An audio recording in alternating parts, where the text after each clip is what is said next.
Rüschlikon, a tiny village on the outskirts of Zurich and one of the richest communities in Switzerland. Real estate prices are booming, unemployment virtually non-existent, and social problems are few and rare. Or as the mayor puts it, Rüschlikon is a wealthy community, but they say, of course, you can be rich, but please don't show it. One of the 5,300 villagers of Rüschlikon is Ivan Glassenberg, CEO of the commodity giant Glencore. Last year, his company went public, earning him more than $8.8 billion overnight.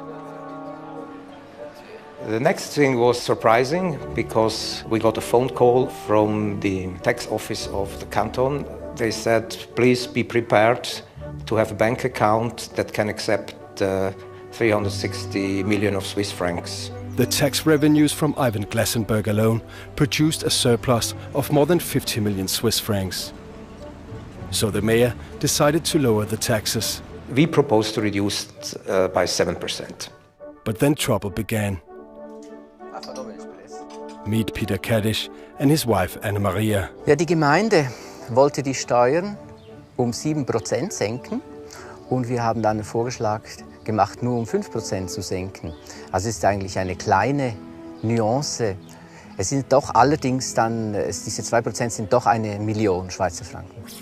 The million Swiss francs was supposed to be used to help poor communities in Africa impacted by Glencore operations. Man wünschte, dass dieses Geld zurückgegeben wird, dass dieses Geld in die Entwicklungshilfe fließt, dieses Geld eigentlich dahin fließt, wo es erwirtschaftet wurde von den einzelnen Arbeitern im Rohstoffhandel. In keeping with the Swiss system of direct democracy, the villagers gathered for a town hall meeting.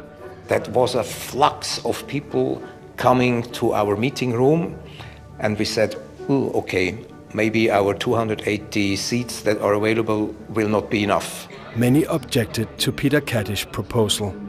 Some thought it was unfair to Ivan Glassenberg. Ich finde das eine bodenlose Frechheit. Wir tun da jemanden verurteilen in dieser Gemeinde. Vor 2 Jahren hat man ihn aufgenommen. Man hat den Geldsäger gerne angenommen. Und jetzt tut man ihn so an den Pranger stellen. When the time came to vote, Danke. Gegen mir. The outcome was obvious. Almost everyone wanted to keep the money in Rüschlikon. The council had never to interfere or to defend our own proposal. So that were the people that took it to their own. Eigentlich das Extremste war meiner Ansicht nach, dass die Leute, die hier leben, dass man zu wenig weiß, was auf dieser Welt passiert und dass man aber trotzdem sehr stark betroffen ist. Man ist ebenso betroffen wie auf der anderen Seite die Leute, die darunter leiden. Also wir leiden nicht, weil wir viel Geld bekommen, aber wir sind auch betroffen.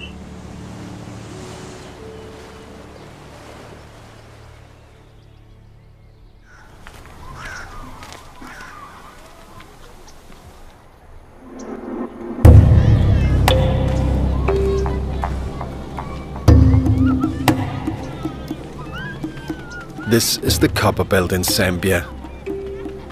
Beneath the ground are the largest copper reserves in Africa, an essential commodity in the global economy.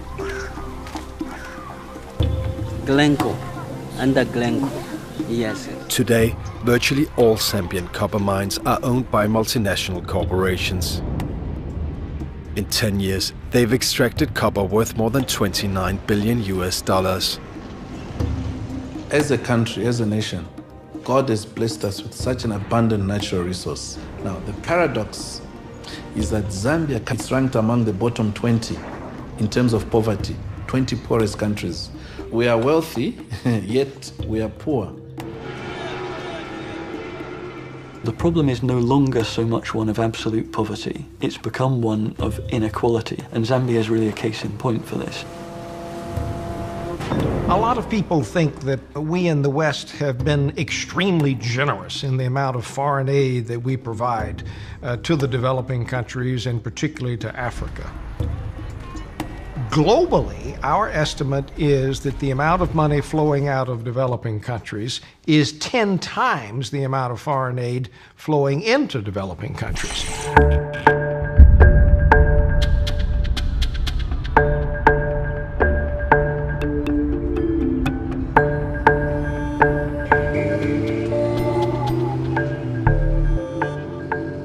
I've come to Zambia to find out why this country, with its enormous wealth of natural resources, is still among the poorest in the world.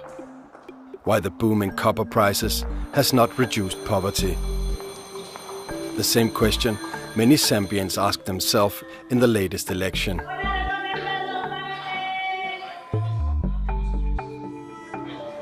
His Honor the Vice President. Mr. Speaker. In October 2011, Guy Scott, who once threatened to march on the copper plants if they didn't pay their taxes, became vice president.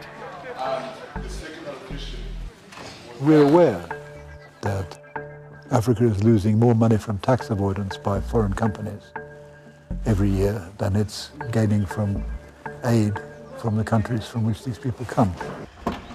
Vice President Guy Scott was born in Zambia. He studied economics at Cambridge and holds a PhD in cognitive science. It seems peculiar that you're vice president in Zambia and you're white. Well, white vice presidents occur from place to place, like United States of America has got one. And I don't think in the Caribbean it would be all that unusual. It's just a thing that's a bit unusual in Africa. But Africa's maybe changing. I'm a Zambian nationalist. Why not? What else would I be? Well, a colonial farmer exploiting something? No, I think colonial farmers don't have any votes anyway, even if I wanted to stand on their ticket. And there are very few farmers here, white farmers. No, but you understand the question, I guess. I mean, it is from... Yeah, normally a white politician in an African country will be representing white minority interests. That's not the case here. I'm regarded as pro-poor, pro-unemployed, the ordinary people of the earth.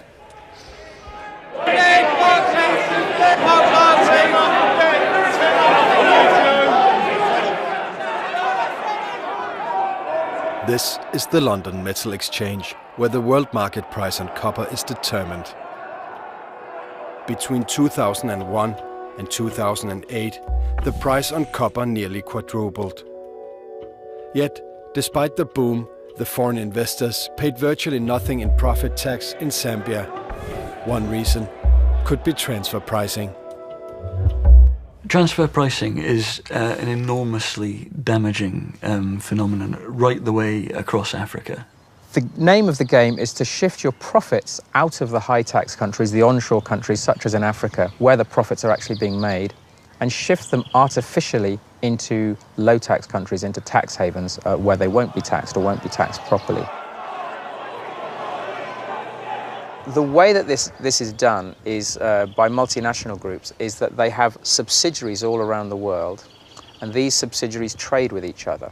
And they can artificially manipulate the prices of these trades for bookkeeping purposes, for accounting purposes. The tax haven subsidiary will buy something cheaply and sell it on much more expensively, and between that gap there's a huge profit, but they won't be taxed in the tax haven.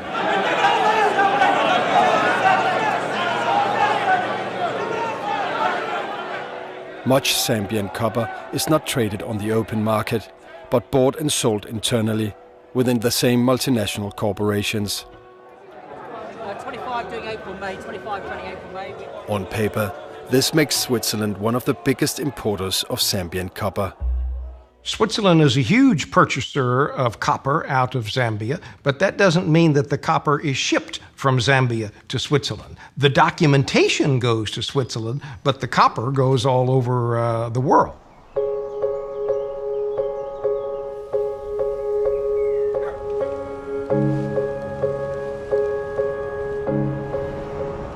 Only a 30-minute drive from Rüschlikon is the headquarters of Glencore, owner of one of the biggest mining operations in Zambia. This is where Ivan Glasenberg works. Glassenberg is the CEO of Glencore and owns 15% of its shares. And on my right, Mr. Ivan Glasenberg, our esteemed CEO. It has been a very exciting period for the group. Glencore is the world's largest integrated commodities trader, with a yearly turnover on more than $180 billion, more than 8 times the gross national product of Zambia. Glencore controls Mopani copper mines in Zambia through a 73% stake. All copper produced by Mopani is sold internally to Glencore in Switzerland. Despite its size, Glencore is virtually unknown to the public.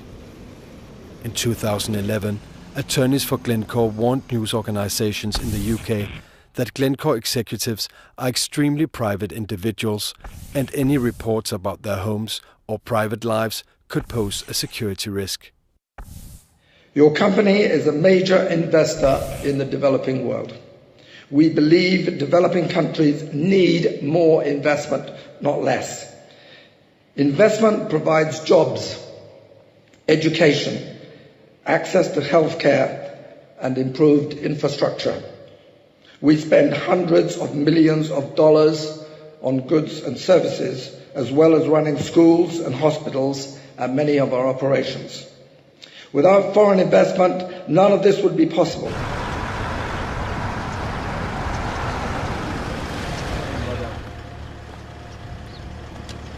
Part of Glencore's Zambian operations have been suspended by the environmental authorities. I wish you a pleasant flight. Captain Yika, thank you very much. Thank you, sir.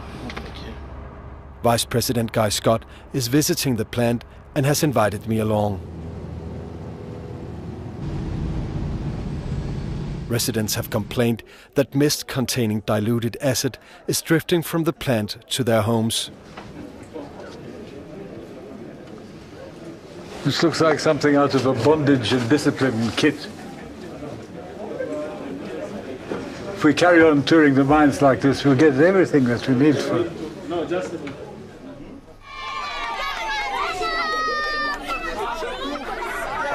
Vice President.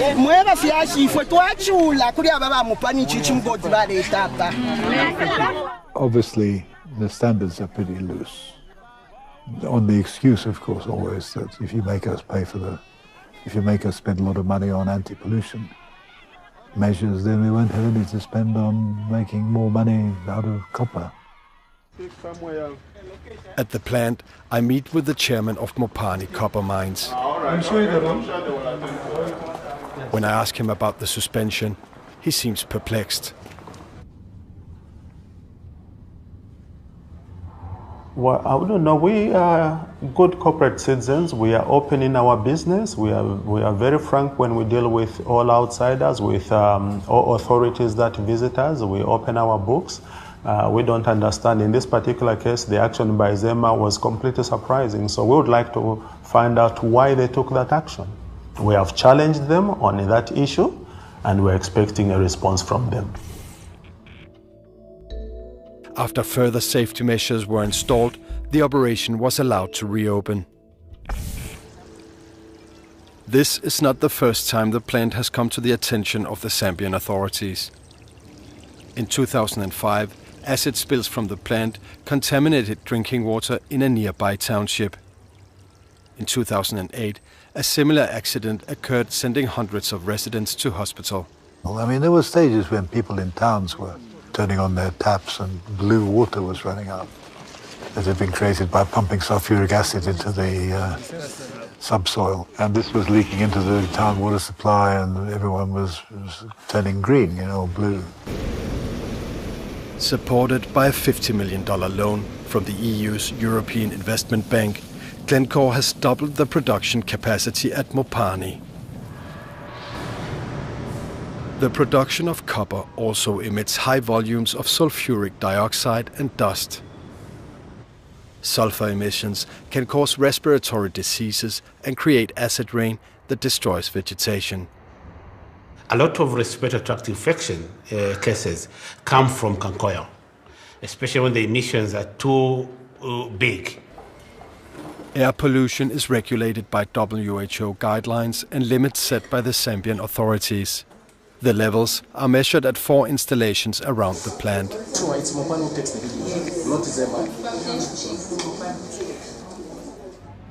The numbers are collected by Mopani officials and not made public. According to environmental groups and local residents, the undisclosed numbers prove that the pollution far exceeds both national and international standards. The air tests that have been done by themselves, but also by other independent companies, have showed that we have as much as 1,000 times more emission of undesirable impurities than required by WHO, the World Health Organization. I asked the chairman of Mopani if it's true the air pollution from the copper plant far exceeds WHO standards. The reference point is the Zambia Environmental Management Agency, and we operate within the terms set by the Zambia Environmental Management Agency. And licenses of all our operations are within those terms. So the statement by the NGO, I cannot comment on it. I would suggest that in fact we refer them to the Zambia Environmental Management Agency. So it's false. It's not 100-folds above the, sometimes 1,000-folds above the WHO standards in air pollution out there. Well, what we're saying is that we operate within what the Zambia Environmental Management Agency stipulates, within the licenses that they stipulate, and we abide by those.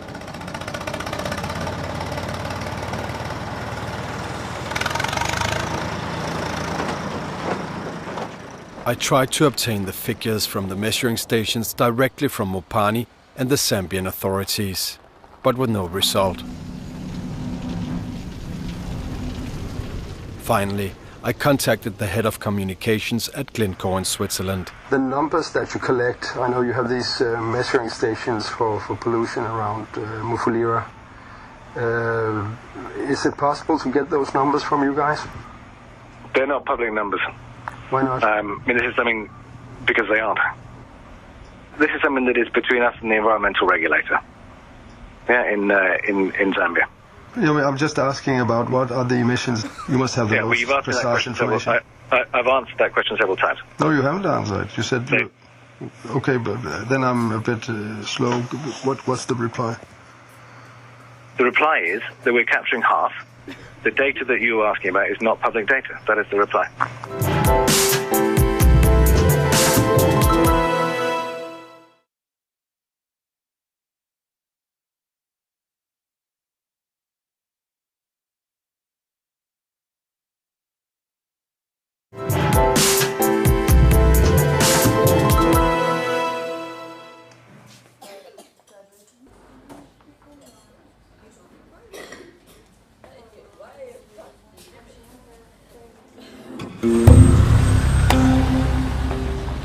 To understand Glencore's business practices, I've decided to look into its past. Glencore was founded in 1974 by American businessman Mark Rich and initially called Mark Rich & Co. AG. I've asked for an interview with Mark Rich, but received no response. Instead, I traveled to Tampa, Florida to meet Morris Weinberg, a former public prosecutor in New York. In 1983, he headed an investigation into the company's tax practices. There was a big investigation the Justice Department was doing, and in the course of that investigation, 2 businessmen from Texas had pled guilty. And in the course of pleading guilty, they said, hey, there's something we can tell you about some guy named Mark Rich. And they explained to us that they had created with Mark Rich phony deals, making it appear that they had bought some foreign oil from one of Mark Rich's companies and then sold it to another company that turned out to be a Mark Rich company, and by that sold it at a loss. And that by doing that, they had literally laundered, sent offshore close to $100 million in only about a 6 or 7 month period. You know, from a trial perspective, if we ever tried it, we had all we needed. During the course of the investigation, we had learned about a series of transactions that Mark Rich had orchestrated with Iran. he arranged for the Iranians to get weapons, basically, in exchange for oil. And so we indicted him for trading with the enemy.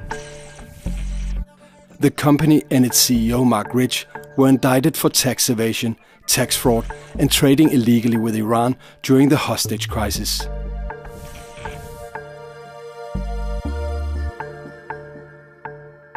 According to Morris Weinberg, Rich and his attorney offered a one-time payment to settle the charges.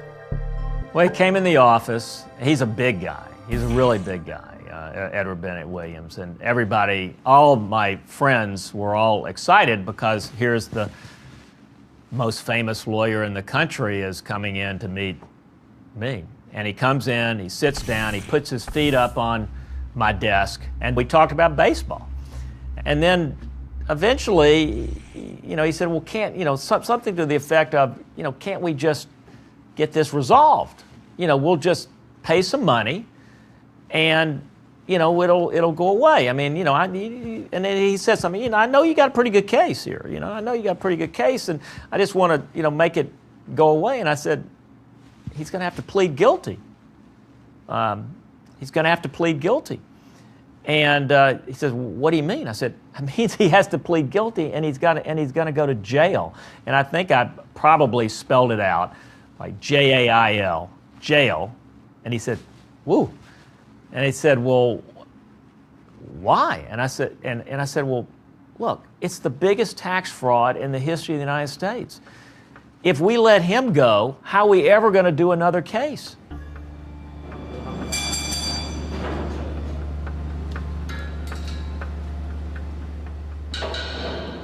The Zambian copper mines were privatized and sold to foreign investors in 2000.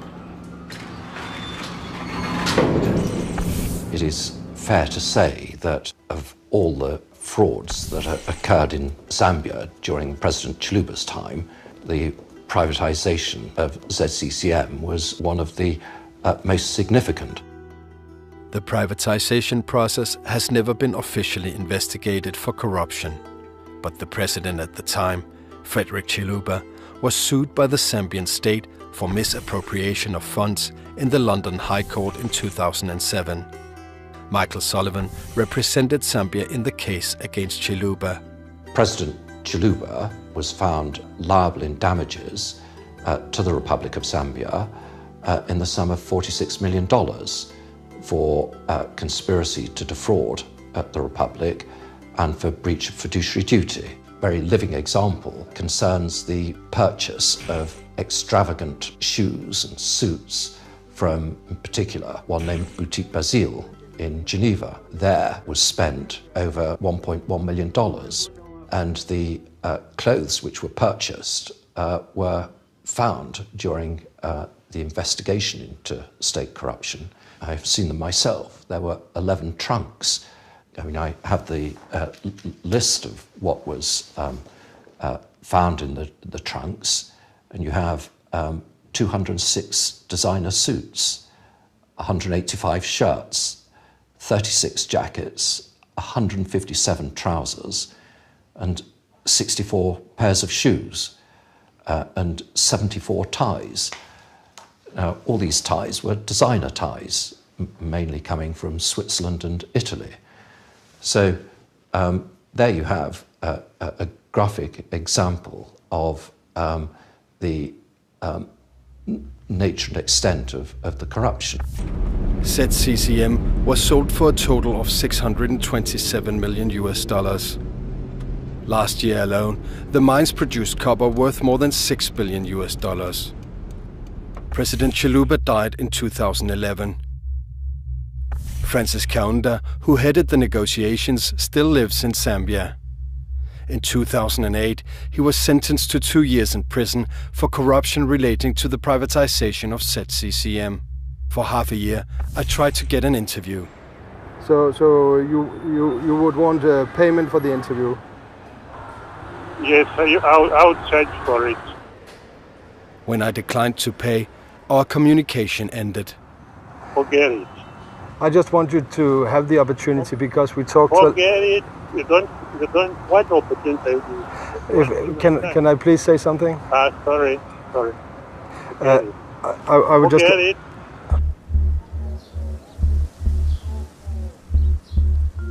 From the outset, the investors had the upper hand in the sales negotiations. Copper prices had hit rock bottom and the state was running out of money. Its debt to the World Bank and the IMF was so large they could not get new loans. Zambia had its back against the wall and was forced to sell. The executive board were more and more nervous about that.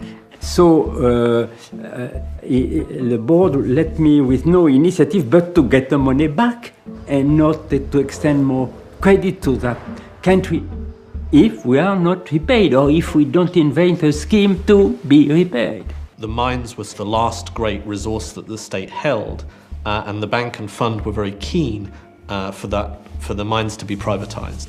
And so they made it a condition of a series of loans to Zambia and a series of debt relief initiatives that the mines be privatized. Hello once again and welcome to privatization. Government appears to be committed. We will ensure as government that not only do we keep the promises, but we work as responsibly as possible to ensure that we succeed.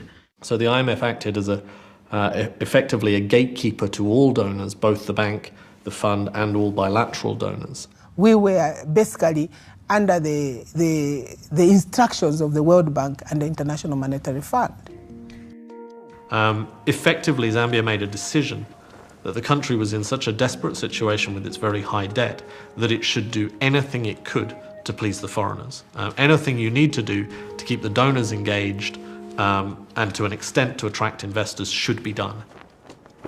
These were very, very painful moments because we were not given the opportunity to get the correct value of our assets.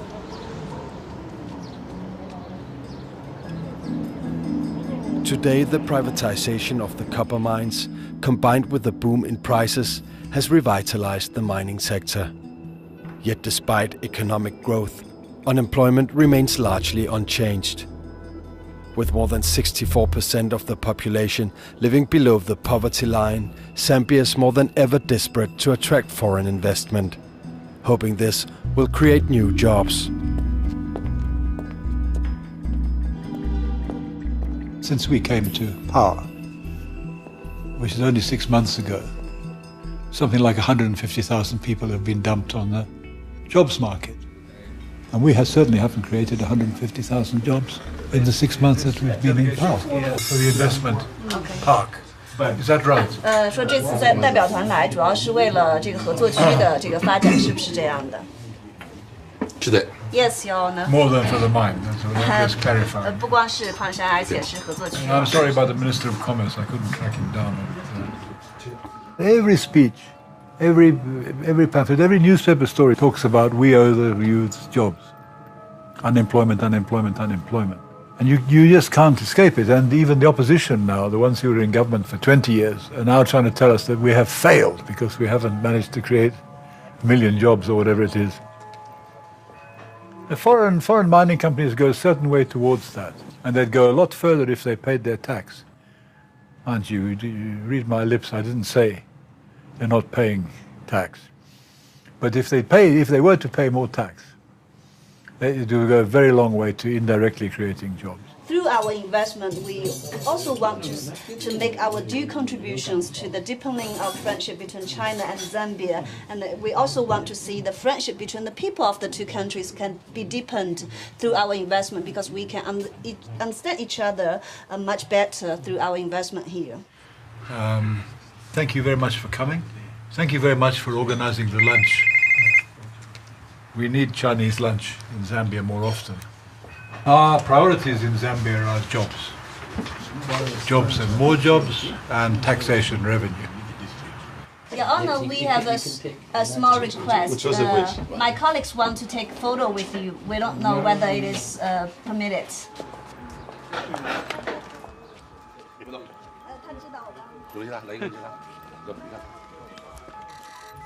The first key to development in a country like Zambia, where you've got a serious unemployment problem and it's growing. I mean, I have to give my phone to my secretary every morning and keep it turned off at night because there's so many people wanting jobs and they think, I know, I've somehow got hold of the vice president's phone number and he owes me a job because I once organized a rally for him in some part of the country, or maybe he knows my brother, or you know, there's endless people needing jobs. Any old job will do. They're so desperate. You can tell it, you can smell it, you can feel it. If you keep your phone turned on, you hear it, you see it on the SMSs. Come in the whole time. I want a job, I want a job, I want a job. Thank you. Long life for you. Well, you too. We might as well both enjoy it.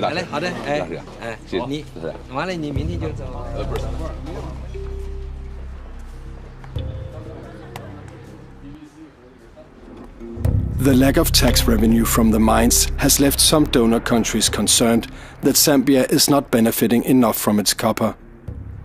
At the Norwegian embassy, economists have scrutinized the numbers. Nous avions les chiffres de 2006. Alors, la valeur de l'exportation était de 3 milliards de dollars et les revenus de la Zambie étaient de 50 millions de dollars. A World Bank report from 2011 states that Zambia is losing money on the production of electricity and that the rates paid only capture 40% of historic costs.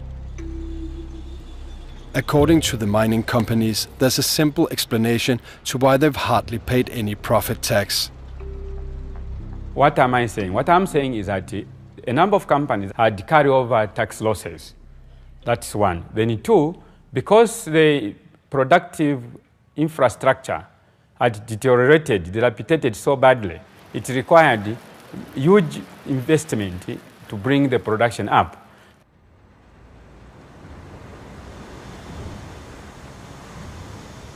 According to the Norwegian findings, Zambia was hardly benefiting from the extraction of copper.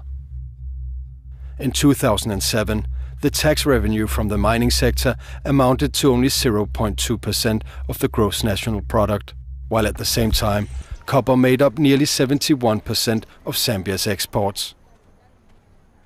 En regardant ces contrats, nous nous sommes aperçus des graves anomalies. Je suis allée à Lusaka, je suis allée devant l'Assemblée nationale pour dire « c'est votre affaire, mais si vous le demandez, si vous et votre gouvernement vous le demandez, nous, communauté internationale, sous leadership norvégien, nous sommes d'accord pour financer les experts. » Zambian President Levi Mwanamwasa took the advice and ordered a revision of the sales agreements and the Zambian tax laws. Nous avons lancé un grand concours international pour trouver les meilleurs lobbyistes et les meilleurs experts fiscaux. Ils ont conclu que les contrats étaient léonins, qui n'avaient pas de valeur, et du coup, ils ont créé un nouveau statut fiscal pour permettre aux Zambiens de bénéficier de l'envol du prix du cuivre.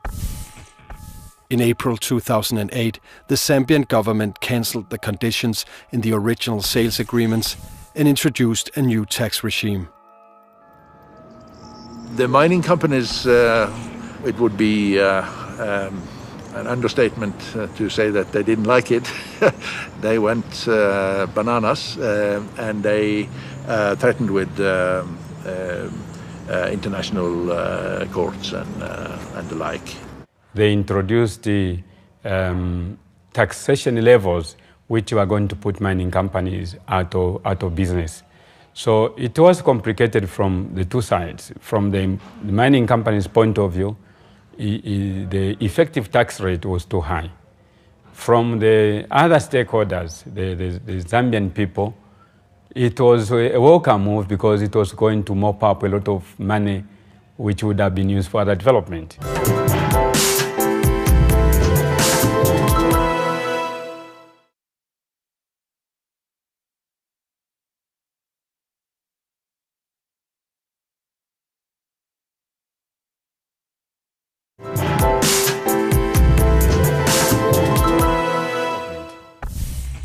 The mining companies, all except one, refused to accept the new legislation and withheld payments.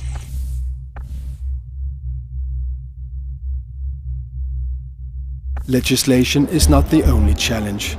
Sophisticated tax planning is today making it possible for multinational companies to reduce their tax payments, moving profits out of the country. The phenomenon is simply rife all the way across Africa and indeed the rest of the developing world. In Africa, you see a particular focus in commodity markets. Africa's natural resources are being extracted frequently without countries and citizens of those countries getting their fair share. In 2008, if Zambia had received for its copper exports the same price that Switzerland declared for its copper exports in the same quite detailed commodity categories, Zambia's GDP would have nearly doubled that year. And this is in a country where something like 80% of people are living on less than $2 a day. The impact of GDP potentially being $25 billion rather than $14 billion could have been enormous on development. We in the Western countries have created the mechanisms by which this money flows, and it flows into our own coffers, and therefore we have as much responsibility as the poorer countries to try to curtail this phenomenon. In many cases, the methods used for paying less tax is almost impossible for developing countries to scrutinize. Transfer pricing is inherently complex. Now, what you find in a low-income country, as Zambia was until recently, is that the capacity within the tax authority to deal with the complexity and to deal with the army of lawyers and accountants that a multinational company has at their disposal simply isn't there. So a multinational company like Glencore is able to resource their ability to defend a particular set of prices in a way that the Zambian tax authority finds extremely difficult to respond to. I've spent my whole career looking at this, and yes, I'm on the OECD Task Force on Tax and Development, but by and large I find that the OECD is not interested at all in debating the broader subject. Their interest is in protecting their guidelines because OECD countries want to maintain the status quo.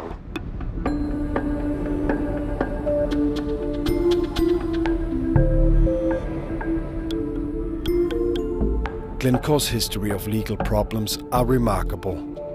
In 1983, the company's founder, Mark Rich, fled the United States to avoid jail. The US authorities reacted promptly, putting him on FBI's top 10 most wanted list.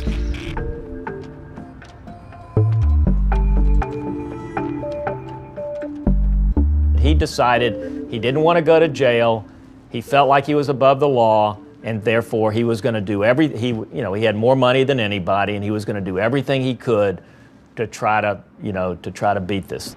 Mark Rich, because of his flight from the United States, became the most wanted white-collar criminal in American history. Switzerland refused to extradite him to the US, but he risked apprehension every time he set foot outside of Switzerland. Rich tried a different tack. He hired then President Bill Clinton's former White House counsel Jack Quinn to secure a pardon for him. His wife, Denise Rich, was responsible for providing more than $1 million to the Democratic Party. She also donated an undisclosed amount to the Clinton Presidential Library. Among others, Israeli Prime Minister Ehud Barak, as well as the King of Spain, personally telephoned President Clinton, encouraging him to grant Mark Rich a presidential pardon. I'm a Democrat. I grew up in Tennessee. I worked for Al Gore's father. Al Gore himself was an old friend. We'd gone to law school together, and I was devastated by what had happened in Bush Gore. And so one of the worst days of my life, really, was the inauguration of George Bush. And so I don't want to have anything to do with the inauguration. I'm sitting at home, and I get a call, telephone call, and it's Michael Isikoff, who's a well-known reporter, who I knew somewhat, and he says, "What'd you think about the pardon?"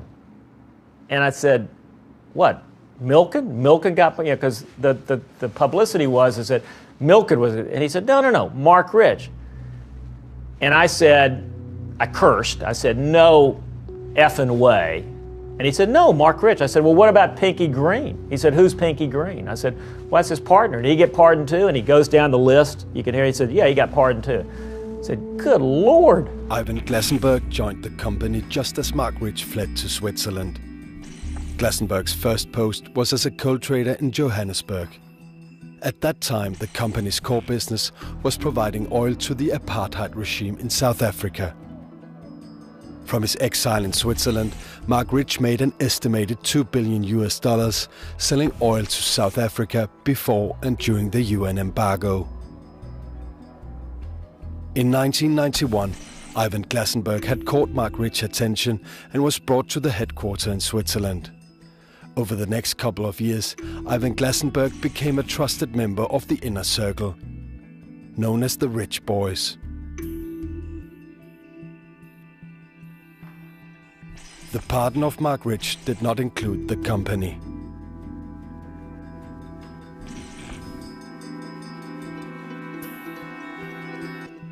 The companies pled guilty, and it was signed, sealed, and delivered. And when we were in court, when this happened, it was like a closing, because the way in which the monies were paid included Mark Rich selling his interest in 20th Century Fox and some oil wells and stuff, which generated cash that was then delivered to us to satisfy the $200 million.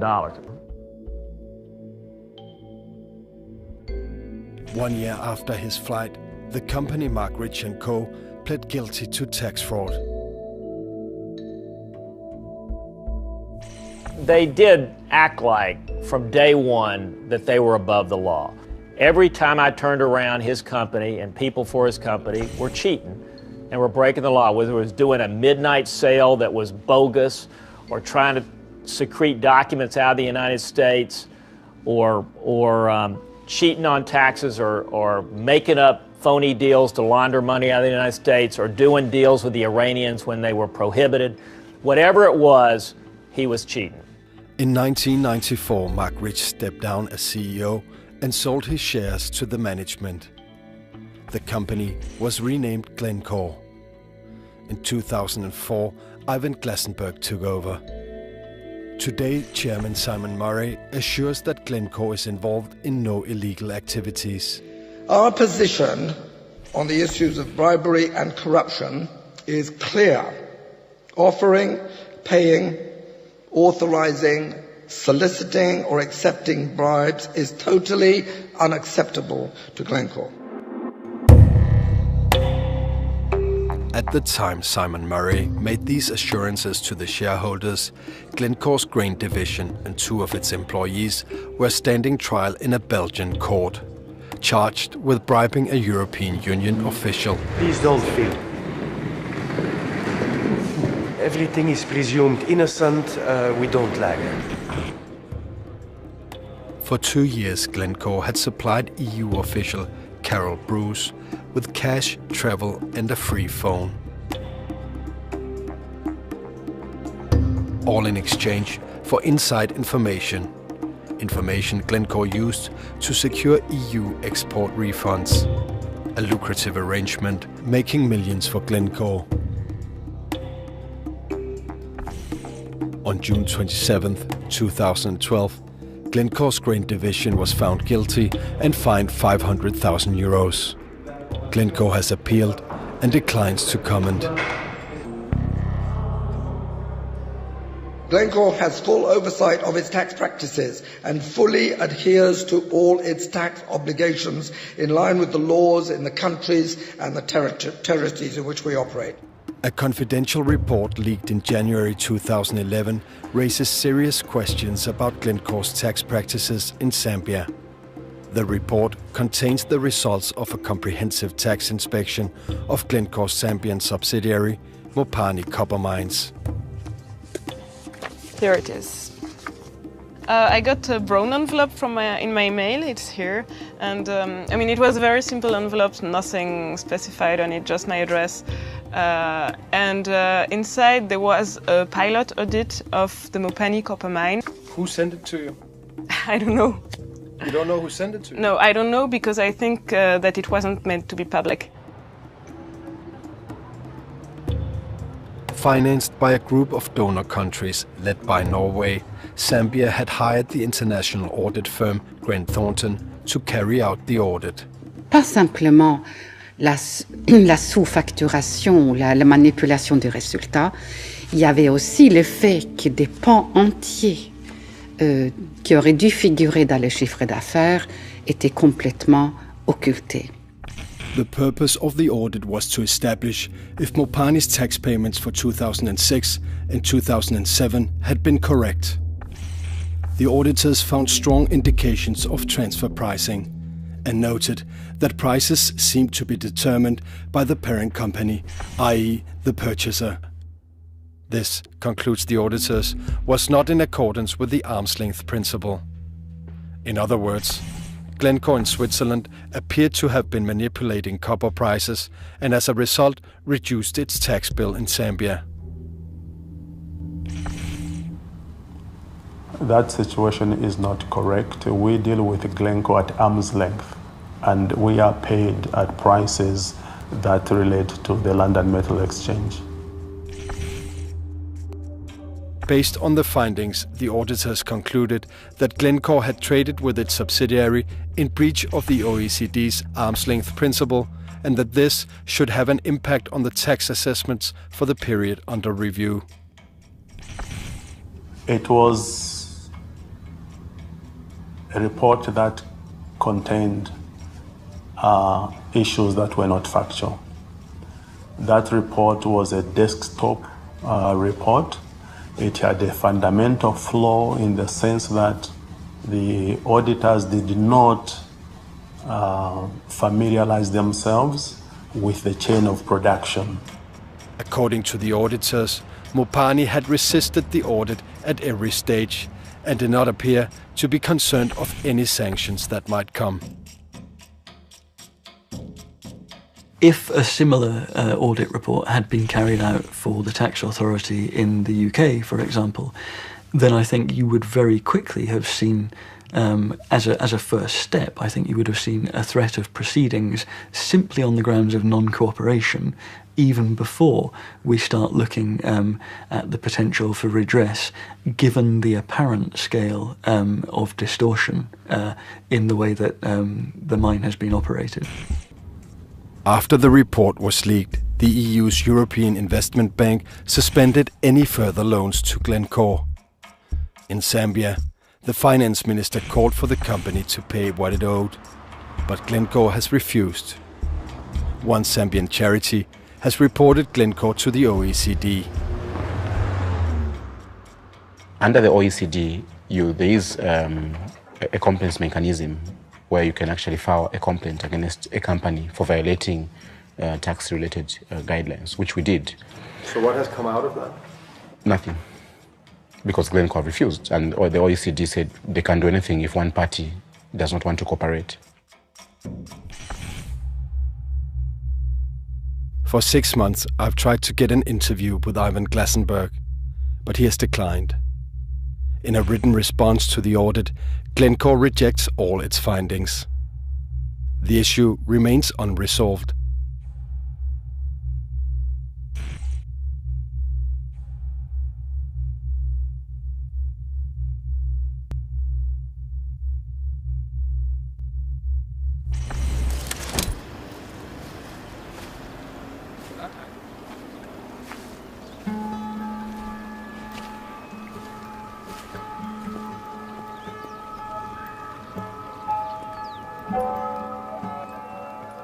You don't have crack squads of auditors and accountants and computer operators and people who can parachute in and open a safe and fly back again and give us the information about who's hiding what.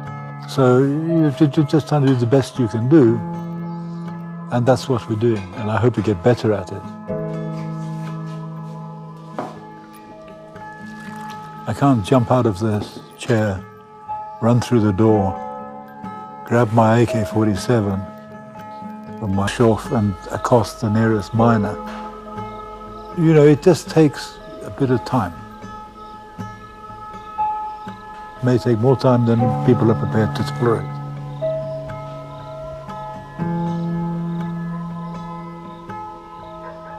Zambia sold its copper at the worst possible time, on terms that made it difficult for the country to benefit from its own natural wealth. Today, the government is working to increase tax revenue from the mines. Revenue badly needed to pay for schools, healthcare, and to reduce poverty.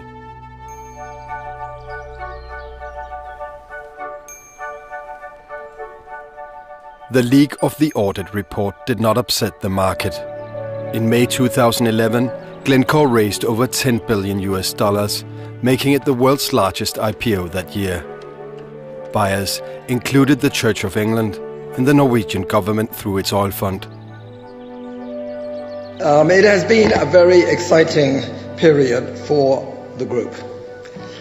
It saw the successful IPO, offering the largest ever IPO on the premium segment of the London Stock Exchange and the first ever simultaneous London primary and Hong Kong secondary IPO. Ivan Glasenberg made $8.8 billion on the IPO. 400 other Glencore employees made more than $100 million each. In late 2012, former British Prime Minister Tony Blair was brought in to help negotiate an $80 billion merger between Glencore and the mining giant Xstrata. If successful, the merger will almost double the company's size and influence in the world.